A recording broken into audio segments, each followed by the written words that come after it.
وہ لفظ جس سے باقی الفاظ بنتے ہیں. مثال کے طور پہ عمر ایک لفظ ہے، میرا نام عمر ہے، تو عمر سے عمران بنتا ہے، عامر بنتا ہے، عمیر بنتا ہے، عمار بنتا ہے. ٹھیک ہے، تو یہ اس کا جو بنیادی ورڈ ہے وہ عین میم را ہے، عمر ہے. ٹھیک ہے، ایسے ہی رحم اس کا بنیادی ورڈ ہے جسے روٹ ورڈ بولا جاتا ہے. یہ لفظ آپ نے یہ گرامر کے لحاظ سے ذہن میں رکھنا ہے. It's very important this term root word is very important. ٹھیک ہے، روٹ مطلب جڑ. ٹھیک ہے، روٹ ورڈ یا کہہ لیں کہ مصدر یا کہہ لیں کہ بنیادی لفظ. ٹھیک ہے نا، بنیادی لفظ جس سے باقی الفاظ بنتے ہوں.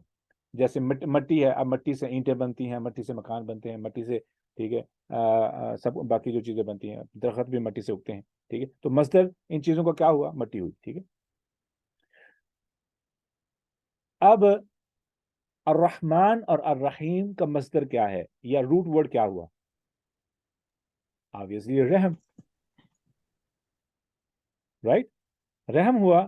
تو اب رحم اردو میں ٹوٹلی مختلف مینٹیلٹی ڈیولپ کرتا ہے. یعنی اگر میں بولوں رحم کریں تو آپ کے ذہن میں کیا خیال آئے گا؟ It's totally different than what in Arabic is. قرآن میں جو رحم ہے یہ بہت ہی مختلف سوچ بلڈ کرتا ہے. کیوں؟ اب میں مثال دوں گا آپ کو. رحم کے کئی معنی ہیں رحم کے. ٹھیک ہے، ایک معنی اس کا مطلب ہے وارم، ماں کا پیٹ بول رہے ہیں. ٹھیک ہے، اب جو ماں ہے، کہہ لیں کہ بچہ ماں کے پیٹ کے اندر ہے. اب کیا ماں وہاں پہ بچے کے ساتھ رحم کرتی ہے یا بچے سے انتہائی محبت کرتی ہے؟ ابھی بچہ چھوٹا ہے، ٹھیک ہے، تو ماں کو کم اذیت ملتی ہے، لیکن جیسے جیسے بچہ ماں کے پیٹ کے اندر بڑھتا ہے تو ماں کو زیادہ تکلیف ملتی ہے. پیدائش کے وقت پہ تو ویسے ہی جانے کا عالم ہوتا ہے. ٹھیک ہے، اتنی تکلیف کے بعد کیا ماں اس بچے پہ رحم کرتی ہے یا بچے پہ اور جان نچھاور کرتی ہے اور محبت کرتی ہے؟ وہاں پہ تو وہ جو رحم ہمارے کانسیپٹ میں ہے وہ تو استعمال ہی نہیں ہوتا ہے. ماں تو بچے کے ساتھ رحم کرتی نہیں ہے کہ بچے کے ساتھ رحم کرتی ہے، بچے کے ساتھ شدید محبت کرتی ہے. دراصل جو قرآن کے اندر جو ورڈ ہے، جو الرحمن الرحیم ہے، جو عربی کا کانسیپٹ ہے، وہ ماں کی شدید محبت کے ساتھ ہے. اور ماں کے بچے کے ساتھ کنڈیشنل محبت کرتی ہے یا انکنڈیشنل، بے لوس محبت کرتی ہے یا کسی غرض کی وجہ سے محبت کرتی ہے؟ بے لوس محبت کرتی ہے اور شدید محبت کرتی ہے.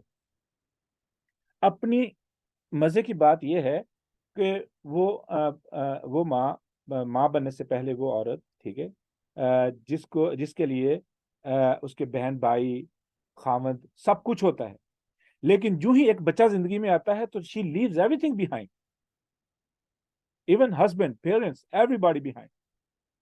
تو یہ تو میں اسے بولوں تو یہ محبت کی خطرناک حد تک جو ہے نا وہ یہ مرحلہ ہے. تو جو رحم کا جو اصل مطلب ہے وہ ہماری زبان میں رحمت کرنے والا یا مہربان. اب رحمت کرنے والا یا جسے ہم بولتے ہیں انتہائی رحیم ہے. رحیم تو وہ عربی کا لفظ آ گیا نا، لیکن رحمت کرنے والے یا انتہائی مہربان، تو اس کا مطلب یہ لگتا ہے کہ غصے کا عالم بہت شدید ہے تو ہر وقت غصہ طاری ہے تو رحمت مانگنی پڑتی ہے. تو اس قسم کی سوچ آتی ہے. جیسے استاد سزا دینے والا ہے، فیل کرنے والا ہے، تو کہتے ہیں استاد جی رحم کریں. ٹکٹ ملنے والی ہے، چلان ہونے والا ہے، پولیس والے سے ہم کہتے ہیں کہ بھئی رحم کریں، جانے دے، بچے چھوٹے چھوٹے ہیں، تنخواہ نہیں ملی ہے، 100 خرچے ہیں، بھئی کیوں مجھے 500 کی، 300 کی، 1000 کی ٹکٹ دینی ہے یا چلان کرنا ہے، مجھے جانے دے، رحم کریں. پولیس والے فوجی سے بولتے ہیں کہ بچوں کو نہ ماریں، لوگوں کو نہ ماریں، رحم کریں. ٹھیک ہے، تو وہ جو رحم ہے اس کا مطلب یہ ہے کہ ان کے اندر رحمت کا عنصر موجود تو ہے، لیکن جو موجودہ کیفیت ہے یا اکثر جو کیفیت ہے وہ غصے کی ہے.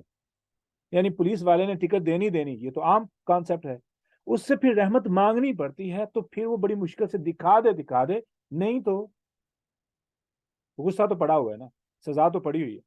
یہ کانسیپٹ ملتا ہے ہمیں اس لفظ کے اس طریقے سے ترجمہ کرنے پر، یعنی اردو والا ترجمہ کرنے پر. بات تو بڑی عجیب ہے، نہیں ہے، ایسی ہے.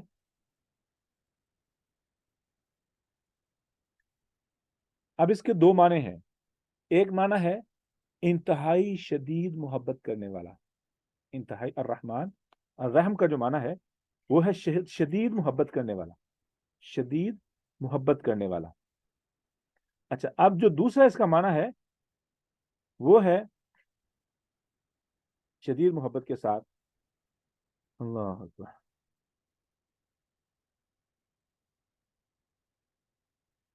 جیسے رب العالمین کے ہم نے 5 معنی پڑھے ہیں نا، مالک، مربی، منعم، قیم، سید. اسی طرح اس کے 2 معنی ہیں. ایک ہے شدید محبت کرنے والا، دوسرا ہے بہت زیادہ خیال کرنے والا.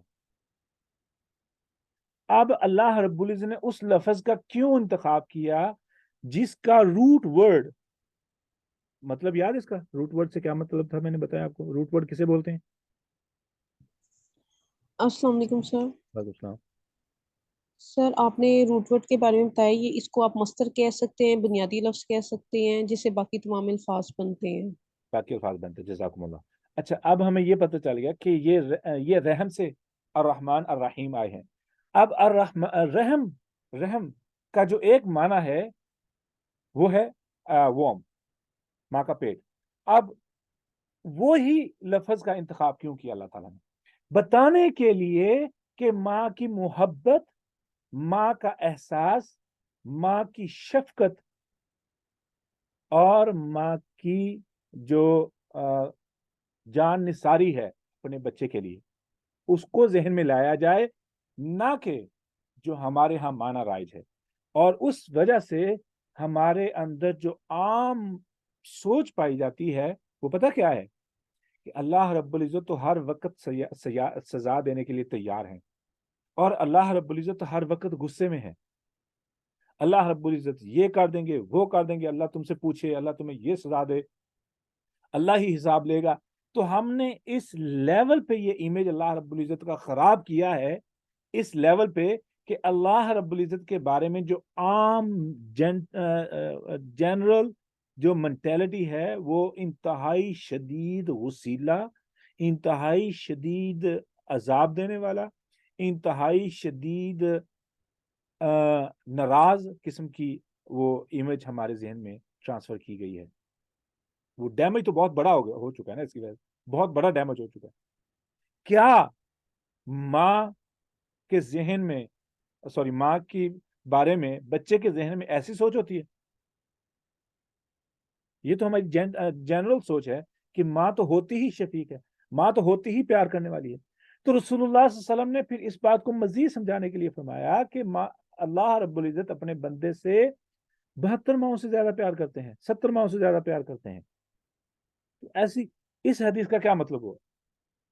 کیا وہ ماں اپنے اس بچے کو کوئی تکلیف دے گی؟ نو، ماں کا کبھی بھی ارادہ نہیں ہوتا ہے. ماں تو غلطی پہ سزا دینا نہیں چاہتی ہے، غلطی پر بھی سزا نہیں دینا چاہتی ہے. اگر ماں کو اس بات کی فکر نہ ہو کہ میرے بچے کا مستقبل خراب ہوگا، میرے بچے کی زندگی برباد ہوگی، یا میرے بچے کا امیج خراب ہوگا، یا بچے کو جو ہے نا اپنے رب سے دوری کا سامنا کرنا پڑے گا، رب کی سزا کا سامنا کرنا پڑے گا، اگر یہ ساری باؤنڈریز ہٹا دی جائے نا، تو ماں بچے کے کیے ہوئے قتل پہ بھی بچے کو کچھ نہ کہے، بچے کی چوری ڈکیتی ہر قسم کی واردات پہ بچے کو کچھ نہ کہے.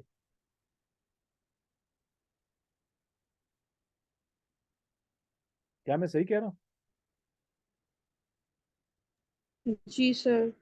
تو جب ماں کی اتنی شدید محبت ہے، ہمیں اس بات کو سمجھنا چاہیے کہ اللہ رب العزت نے جہنم اس لیے تیار نہیں کی کہ اللہ رب العزت ہمیں پھینکنا چاہتے ہیں. ہمارے ذہن میں یہ ہونا چاہیے جیسے میری غلطی میری ماں کو ڈس اپوائنٹ کرے گی، اور ڈس اپوائنٹمنٹ مجھے اپنی ماں سے دور کرے گی، تو دور جانا کہاں ہے؟ تو اس کے لیے جہنم ہے. تو میں اپنے رب کو ڈس اپوائنٹ کرتا ہوں جب میں رب کی نافرمانی کرتا ہوں، تو اس ڈس اپوائنٹمنٹ کی وجہ سے جو مجھے دوری میرے نصیب میں آئے گی وہ جہنم ہے، وگرنہ جنت ہے. Is it not a totally different image?